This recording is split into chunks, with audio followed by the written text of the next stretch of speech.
Язгы ташуга бәйле тагын әйтеп кенә китәм. Бер-ике сүз бездә инде менә бүгенге көнне погода көн сайын яңгыр ява әлеге вакытны, кар интенсивный иттереп эри һәм инде гөрләүкләр ага бөтен җирдә дә. Шушындый погодный условияларны күреп фаразлана язгы ташуларның благоприятный үтүе. Безнең инде районда барлык су торбалары, юл торбалары чистартылган һәм инде су агуга безопасный юллар булдырылган җирлекләрдә, чтобы кешеләрнең җирлекләрен батырмау өчен.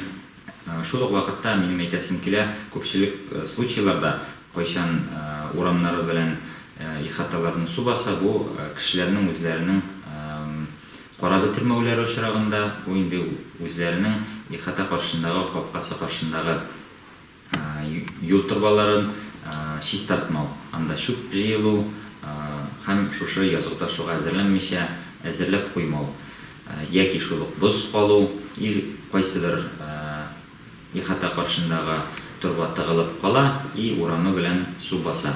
Бу мондый случайларны булдырмау өчен авыл башкаларына әлбәттә карап йөрергә кирәк һәм инде һәрбер гражданга ответственный итеп карарга, чөнки үзегезне генә дә шулай ук батырга мөмкин һәм батырга мөмкин күршеләрне, урамы белән сезнең җирлектә яшәүче кешеләрне.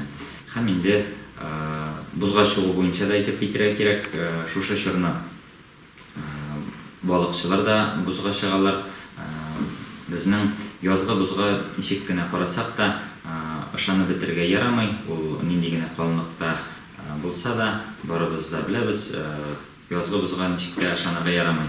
Күзгә бузга караганда бүгенге көнне боз калынлыгы кимегәннән кими, шулай ук менә переправында яптылар кичә һәм инде безнең елгаларда, Агыйделдә, Камада, шулай ук Сөндә дә, Ыкта да, бурылган җирләрдә промоиналар бар, боз астында, кар астында боз булмаска да мөмкин һәм шушы очракны бузга чыгу тыела. 7 сантиметрдан боз калынлыгы кимрәк булса, һәрбер чыккан очракка, бузга чыккан очракка административ протоколлар төзеләчәк. Шулай ук безнең автомобильләрнең, техникаларның бузга чыгуы барлык очракта да тыела.